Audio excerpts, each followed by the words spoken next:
Señores y señores, buenas tardes. Esta es la charla 114 ya de los Hechos de los Apóstoles. Miren, les digo que vamos a empezar hoy el capítulo 25, o sea que estamos a punto de acabar. Esto acaba en el 28. Y yo les estoy explicando muy concienzudamente todo lo que Lucas explica, que también es muy minucioso, con todo lo de Pablo, cómo Pablo finalmente ya llega a Roma. Entonces, les rogaría que extendieran estas charlas por si a la gente les puede interesar, porque el asunto de lo que se trata es de que la gente se aficione, entienda y comprenda bien la Sagrada Biblia, la Sagrada Escritura. Por eso, de aquí el canal La Sagrada Escritura en Profundidad y mi página web que se llama lasagradaescritura.com, donde pueden encontrar también algunas entrevistas. Y yo también les aconsejaría que escucharan por podcast, si no les interesan los vídeos o no van a través de vídeos, porque lo pueden escuchar a través de iVoox, Spotify, Amazon y todas las otras podcasts que hay.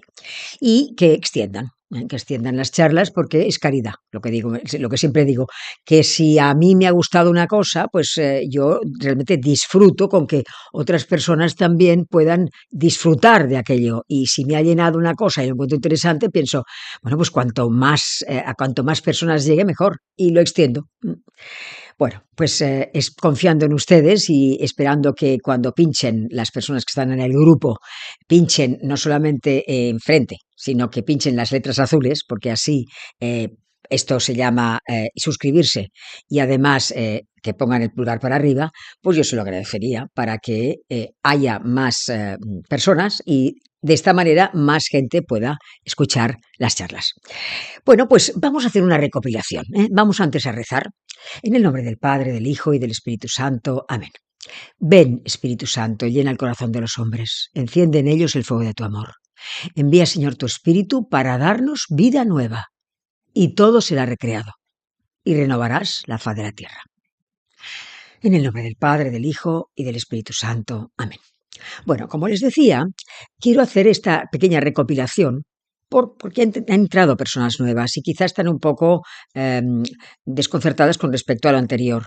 Estamos hablando ahora de Pablo y de su llegada a Roma para ser juzgado, pero vamos a hacerlo con minuciosidad. O sea, les explico un resumen breve.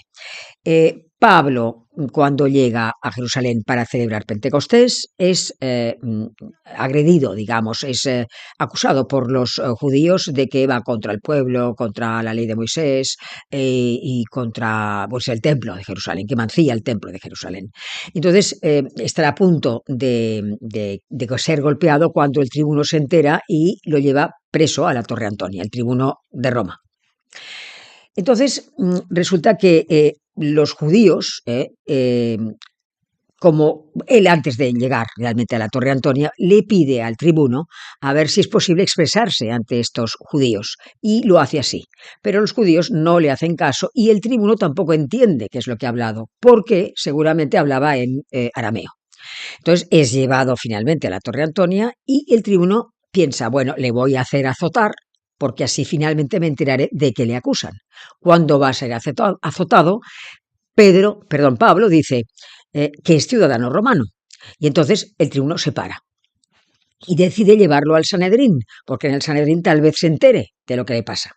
Pero el Sanedrín, esa aparición de Pablo ante el Sanedrín, acaba en nada, porque realmente acaban los fariseos contra los saduceos. Y así acaba. Entonces, para que, como el tribuno sigue teniendo miedo de que Pablo sea agredido, vuelve a llevarlo a la Torre Antonia. Entonces, mientras tanto, tiene lugar una conjura de los judíos, que son unos 40. O sea, los judíos se comprometen a no comer ni a beber, esos 40, hasta que no hayan matado a Pablo. Pero esta conjura, que tenía que ser más o menos secreta, pues resulta que más o menos hubo gente que habló y llega hasta los oídos del sobrino de Pablo, que va a la cárcel, se lo dice a Pablo, y luego se lo dice al tribuno. Y el tribuno le dice al sobrino, no digas absolutamente nada de lo que me has dicho.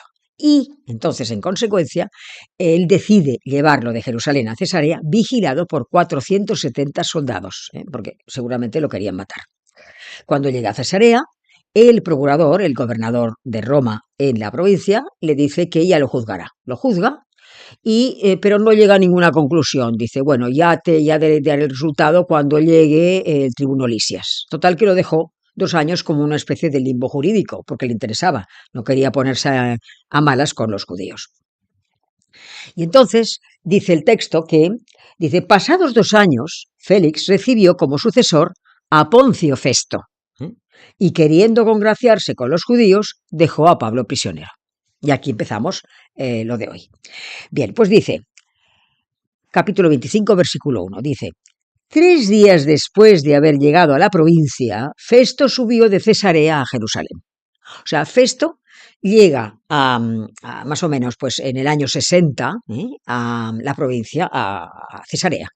Y entonces, bueno, lo que hizo fue dormir y ponerse inmediatamente a hablar de asuntos de Estado, porque en el 66-67 tuvo lugar la guerra judía. O sea, imagínense ustedes que están en 6 años antes. Había muchísimo tumulto, muchísimo nacionalismo, muchas revueltas. Entonces, era urgente que él se pusiera al día. Entonces lo ponen al día y entonces él piensa, lo normal es que suba a Jerusalén porque es allí donde me dicen que están el Sanedrín, y yo lo que quiero es hablar con las autoridades judías para que me expliquen más profundidad qué es lo que pasa. Entonces dice el texto, cuando sube a Jerusalén, dice, los sumos sacerdotes y los principales de los judíos le presentaron acusación contra Pablo, insistentemente. Le pedían una gracia contra él, que le hiciera trasladar a Jerusalén mientras preparaban una emboscada para matarlo en el camino. Pero Festo les contestó que Pablo debía estar custodiado en Cesarea y que él mismo estaba para marchar allí inmediatamente. Que bajen conmigo, les dijo, los que entre vosotros tienen autoridad. Y si este hombre es culpable de algo, pues formulen acusaciones contra él. O sea, él cuando sube a Jerusalén, como entre otras cosas, lo que la gente judía está obsesionada con Pablo, lo quieren matar. Entonces, son 2 partes, 2 tercios del Sanedrín. Ya les dije que el terceros, la tercera parte, el tercer grupo que formaba el Sanedrín, que eran los escribas, estaban a favor de Pablo, porque eran fariseos, y él también era fariseo. Entonces, es el sumo sacerdote y los ancianos, que no son tales, sino que son gente importante de la zona, los que quieren ir en contra de Pablo. Y entonces, cuando llega, le dicen, lo que te pedimos es que nos entregues a Pablo. Hazlo traer de Cesarea a Jerusalén, porque lo que querían era matarlo en el camino. También se querían aprovechar, digamos, de la inexperiencia, seguramente, de Festo, porque Festo, si viendo, o se querían aprovechar de la inexperiencia, o realmente si él sabía todo el asunto, a pesar de todo, quería congraciarse, debería haber querido congraciarse con los judíos, y con esto contaban. Porque si dejaba libre a Pablo, eso hubiera sido muy grato a los judíos y también hubiera ganado el reconocimiento de la nación. Pero Festo dijo que no, que ya lo han leído, ya lo han oído, mejor dicho, que no, que si quería la gente, los acusadores bajar cuando él bajara a Cesarea, pues que bajaran con él, que allí él lo juzgaría. Bueno, vean ustedes aquí también la providencia de Dios. Vean la providencia de Dios, no solamente una serie de explicaciones que yo les doy de tipo histórico, sino también vean la providencia de Dios porque no había llegado la hora de Pablo, para que muriera Pablo. Porque tengan en cuenta que lo querían matar en el camino, pero Pablo, cuando estuvo en el Sanedrín, nos dice en los Hechos de los Apóstoles que al día siguiente de estar en el Sanedrín, vio al Señor que le dijo, ánimo. De la misma manera que das testimonio en Jerusalén, tú tendrás que dar testimonio también en Roma. O sea que vean la providencia del Señor, que no había llegado, ya les digo, la hora de Pablo. Vean los acontecimientos históricos, pero desde el punto de vista religioso, o sea, espiritual, quiero decir. Bueno, entonces seguimos con el texto. Dice, después de pasar entre ellos no más de 8 o 10 días, bajó a Cesarea y al día siguiente se sentó en el tribunal y mandó traer a Pablo. Así que éste se presentó, le rodearon los judíos que habían bajado de Jerusalén, presentando contra él muchas y graves acusaciones que no se podían probar. Pablo se defendía diciendo: yo no he cometido delito alguno, ni contra el César, ni contra la ley, ni contra el templo, ni contra nada que se le parezca. Entonces, aquí Festo, cuando lo está juzgando, se da cuenta de que no es cuestión de él, o sea, que no es cuestión del gobernador de la provincia, sino que es cuestión de, se trata de un litigio religioso y es el Sanedrín a quien compete juzgar, ¿no? Por esta razón dice: Festo, queriendo congraciarse con los judíos, preguntó a Pablo: ¿quieres subir a Jerusalén y ser allí juzgado de estas cosas en mi presencia? O sea, quería congraciarse con ellos, entonces no sabía cómo hacerlo, entonces dijo, bueno, le propuso a ver si Pablo quería subir a Jerusalén, pero con él, o sea, que fuera juzgado en el Sanedrín, puesto que era ciudadano romano, con él, no solo, que él le acompañaría. Pero ¿qué dijo Pablo? Pablo Pablo contestó: estoy ante el tribunal del César, donde tengo que ser juzgado. A los judíos, que no les he hecho ningún mal, como tú bien sabes, no les voy a contestar. Si pues soy reo de algún delito o he cometido algún crimen que merezca la muerte, no rehúso morir. Pero si en eso de que estos me acusan no hay ningún fundamento, nadie puede entregarme a ellas. Apelo al César. Y Festo dijo: has apelado al César irás. O sea que automáticamente quedaba, digamos, se interrumpía el proceso y no había sentencia ni a favor ni en contra. Claro, a Festo no le quedó más remedio que mandar a Pablo a Roma. No podía hacer otra cosa. Había otro asunto también, que es que lo iba a mandar a Roma, pero también iban a tener que ir los acusadores. ¿Y los acusadores cómo irían hasta Roma? En una nave. Ya se estaba acercando el tiempo en el que ya no se iba a navegar más, porque de octubre a marzo no se navegaba, y era un gasto. ¿Iban a ir a pie o iban a ir en nave? Pues así quedó la cosa, en que Pablo se iba a ir a Roma. Y entonces continuamos un poco más. Dice: pasados algunos días, o sea, algunos días de que Pablo dijese que apelaba al César y que el juicio iba a celebrarse en Roma. Pasados algunos días, el rey Agripa y Berenice vinieron a Cesarea y fueron a saludar a Festo. Como pasaran allí bastantes días, Festo expuso al rey el caso de Pablo. Bueno, Agripa II y Berenice eran hijos de Herodes Agripa I. Herodes Agripa I había mandado matar, decapitar, recuerden, a Santiago el Mayor, y esto está en el capítulo 12 de los Hechos de los Apóstoles. Bueno, entonces, Herodes Agripa II y Berenice estaban viviendo en concubinato y eran hermanos. O sea que y piensen que eran judíos, o sea que ellos se habían educado en Roma. Herodes Agripa se había educado en Roma, donde había muchísima más libertad, aunque esto no estaba bien visto, pero había mucha más libertad. De hecho, esto se hacía, o sea, era conocido en Roma que ellos estaban en esta situación, pero eran judíos, o sea, que sabían las Sagradas Escrituras, o sea, que tenían mucho más, digamos, responsabilidad que otras personas que no hubiesen oído hablar de la Sagrada Escritura, de lo que ellos conocían como la Torá, la ley escrita. Herodes Agripa II, cuando muere Herodes Agripa I, tiene 17 años y el emperador, o sea, Claudio, quiso que inmediatamente nombrarlo rey, pero los consejeros le dijeron que no era adecuado porque era demasiado joven, y nombraron a otro procurador para que fuese a Jerusalén, vamos, a la nación judía. Entonces, bueno, de hecho, como lo que les cuento es el final de la historia de Herodes Agripa, y esto está explicado en Flavio Josefo, no está aquí explicado, pero Flavio Josefo lo explica. Él, cuando llegó, ya les digo, cuando llegó la guerra judía, se puso del lado de los romanos sin con el tiempo sin descartar y ayudar también a los judíos, pero debido a esto tuvo, digamos, muchísimas prebendas, más territorios se le dieron. Y al final acabó sus días en el año 92. O sea que realmente con esto acabó la dinastía de Herodes. O sea que la dinastía de Herodes empezó en el siglo I antes de Cristo y acabó en el año 92 después de Cristo.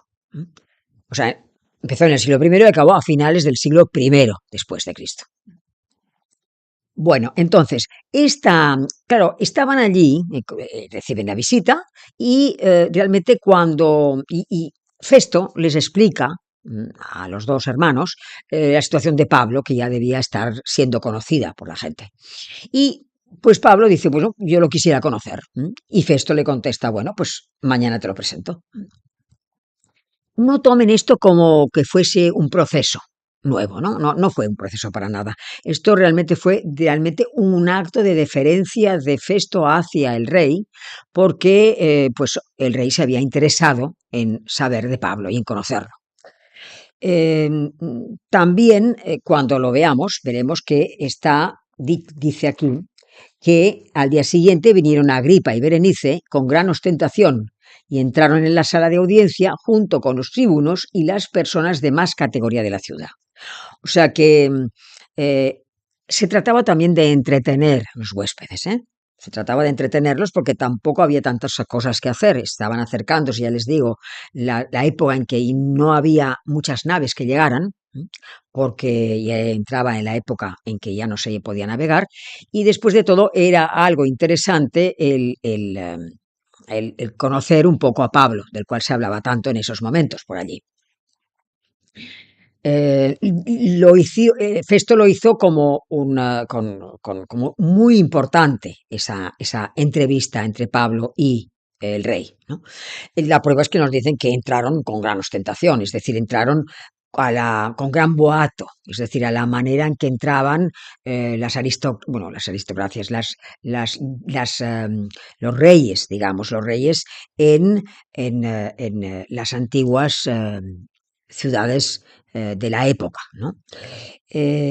Entonces, dice aquí con gran ostentación, o sea que fue, digamos que fue acompañado por oficiales, los oficiales del ejército, y también por la aristocracia.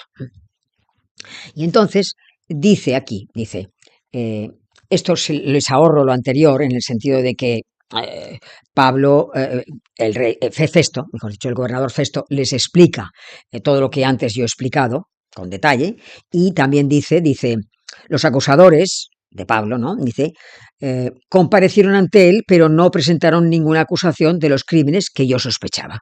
Solamente tenían contra él unas discusiones sobre su propia religión y sobre un tal Jesús, ya muerto, de quien Pablo afirma que vive. Yo estaba perplejo sobre estas cuestiones y le propuse si quería ir a Jerusalén y ser allí juzgado de estas cosas. Pero como Pablo interpuso apelación de que se le custodiase para la decisión del Augusto, o sea, del César, ¿no? Mandé que se le custodiara hasta remitirlo al César. Agripa dijo que querría yo también oír a este hombre y Festo contestó, mañana le oirás. Entonces, cuando ya están todos reunidos, dice Festo, Rey Agripa, a todos los de aquí presentes, aquí veis a este hombre contra quien toda la multitud de los judíos vinieron a mi presencia, tanto en Jerusalén como aquí, gritando que no debía vivir ya más. Yo comprendí que no había hecho nada digno de muerte, pero como él ha apelado al Augusto, he decidido enviarle. No sé en concreto qué escribir al Señor sobre él. Por eso le he presentado ante vosotros y sobre todo ante ti, Rey Agripa. Fíjense que dice que no sé en concreto qué escribir al Señor. O sea, ellos llaman Señor al César, porque el César tenía carácter divino y sagrado. Pero en cambio nosotros, los cristianos, entendemos que el único Señor es Jesucristo, que es Dios. Bueno, entonces dice, Agripa dijo a Pablo, se te permite hablar en tu favor. Entonces Pablo extendió la mano y empezó su defensa. Y esto lo dejaremos para el próximo día, porque entonces empieza la defensa de Pablo, que consiste en explicar cómo fue su conversión. La conversión la tenemos en el capítulo 9, luego la tenemos en el capítulo 22, recuerden, cuando él se está defendiendo frente a los judíos que le han atacado en el templo antes de subir a la Torre Antonia, y esta tercera vez cuando él se explica sobre lo que le pasó. Son detalles nuevos, o sea que ya los estudiaremos. Y les voy a hacer las preguntas de rigor, las preguntas que les hago últimamente con respecto a las charlas de las que les voy hablando. Una pregunta sería si yo busco en mi vida cotidiana el placer y el propio gusto, ¿eh? Y me enfado mucho si no puedo conseguir el gusto que estoy persiguiendo, ¿eh? Si me pongo de mal humor, que vigile esto. Otra pregunta que me gustaría hacerles es, ¿qué es la cuaresma para ustedes? ¿Qué significa la cuaresma para ustedes? Porque la cuaresma es un camino que nos lleva a la preparación para la Semana Santa. Entonces, ¿qué ha significado la cuaresma para todos nosotros a lo largo de nuestra vida? Y si no ha significado demasiado, sino que le hemos dado importancia, sobre todo a la Semana Santa, que reflexionemos sobre esto. Y también otra cosa importantísima que es dar gracias a Dios porque tenemos fe. Porque ustedes no saben la cantidad de personas que quisieran tener fe y no la tienen, es un misterio. Entonces, pidamos para tener más fe de la que tenemos, más esperanza, más confianza y más caridad. Hasta la semana que viene, si Dios quiere. En el nombre del Padre, del Hijo y del Espíritu Santo. Amén.